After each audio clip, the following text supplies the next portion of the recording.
Look at these two photos. Which of these do you think you're going to remember more by the end of this video? But why? For the last 30 years, I've been studying photography, not just the technical aspects of the craft, but more importantly, what makes a photo memorable. I've come to the conclusion that photographers like Stephen Shore, Mary Ellen Mark, Hugh Holland are celebrated not just because of their technical skills, but because of something else fundamental that most of us, when we pick up a camera, completely overlook. But once I started to see what they were seeing in their photos, it radically changed my photography. And this is what we're going to be looking at today. How's it? I was talking to somebody in the TP tribe the other day about their hotel images, which reminded me of Stephen Shore. Now, Stephen Shore's photos look ordinary. Diner, the street, motel room, gas station. There's no dramatic lighting, there's no dramatic angles. They are just the subject. Now, I have to say I have a bias here because I love Stephen Shore's photography.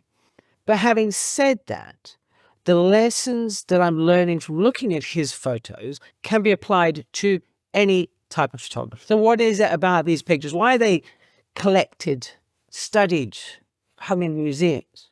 Now, if you're not familiar with Stephen Shore, he was like a major force in photography in the 1970s, bringing it into what I sort of feel is more of a modern era by photographing things in color and things that were just everyday objects in a very simple, matter-of-fact way. And that's the key. There's no compositional gymnastics, there's no weird perspectives or color. It is just what it is. The big issue with a lot of this compositional stuff that I was learning when I was younger is this: if you aren't used to using it, it can change the way that viewers interpret your photograph. So Shore strips all of that away. He doesn't try and grab our attention with a bizarre perspective. He simply presents a photograph and says, listen to it. It has a story of its own. I'm not going to interfere. I think that's the beauty of his photographs.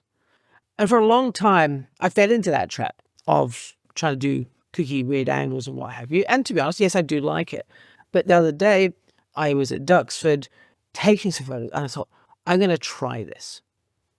So I photographed some fence in a very simple, standard 50mm, nothing fancy kind of way. And I really like those pictures.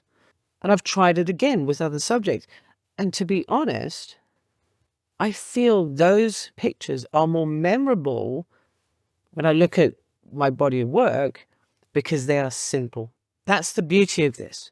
It is making a photograph simple, easy to get lost in. But what happens when we take this idea of allowing the viewer to connect with the scene and apply it to people like Mary Ellen Mark does? So Mary Ellen Mark was like one of the greatest photojournalist documentary photographers of her time. But once again, because I was young and I didn't know any better, when I first saw her work, and it was this portrait of a young lady called Tiny who lived on the street, I didn't get it. It's like, what's so special about this? But it's only as I've gotten older that I understand what Mary is doing here. She's allowing people to just be themselves. She's developing a sense of connection by building probably the most important thing that a portrait photographer, somebody who wants to photograph people, can build, and that is trust. It took me a long time to learn how to actually build trust when I was taking portraits of people. And eventually I realized that it comes down to, firstly, being genuine, being yourself, being prepared, so you're not fussing over the gear the whole time.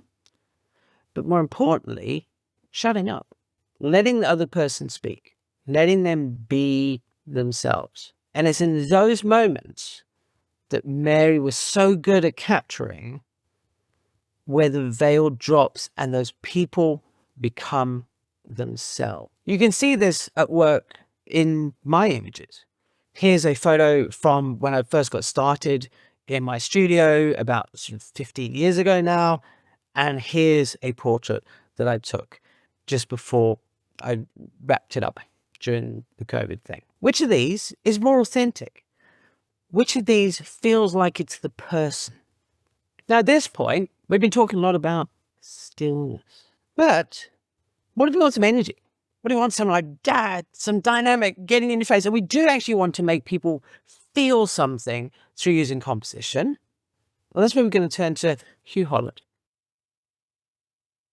How much different do these pictures feel to the work of Stephen Shore? It's night and day. These have a dynamic feel to them, not just because of the wide-angle lenses and the light, but because Hugh has that other ability that comes with connection, that is to be part of something. I mentioned that I didn't really get Stephen Shore or Marilyn Mark's work when I first saw it. It's because I wasn't experienced enough. But as soon as I saw Hugh's work, I was like, man, I get it completely. He is part of this. The photographs feel immediate. We feel like we are part of the scene. That's what I love about his work, right? It makes me feel like it's the 1970s. It shows me that he cares about something deeply and he's connected to it. I think this is one of the major problems I had as a young photographer, that I was too busy trying to think about the sort of photographer that I'm supposed to be.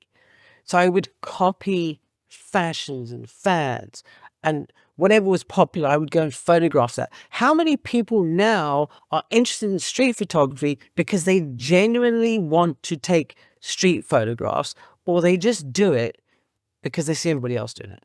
It's that level of connection that Hugh's bringing to his photographs. And I would encourage this with whatever genre that you photograph, that find something that you care about, that you want to be involved in. If this is your approach, think about how you can make this feel real. In Hugh's case, it's the wide angle lens, it's the perspectives, it's the being close to people, it's the light, it's that sense of teenage freedom. So here's my challenge to you. What I'd like you to do is, over the next week or so, take a photograph that connects with one of these three aspects. The matter-of-fact approach of Stephen Shore, the ability to build trust, to let your subjects be themselves, like Marilyn Mark had, or to capture something you feel passionate about and communicate that passion through the image. I put a link in the description box below to a PicDrop folder. Upload your images in there, and I'd love to see what you come up with. So at the beginning of the video, I said, which of these two images is most likely to stick with you? For me, it's that Stephen Shore one. And I think you probably know why now. Anyway, thanks for watching. If you want to check out more of Hugh Holland's amazing skateboard photographs, here they are. Thanks ever so much. I'll see you again soon.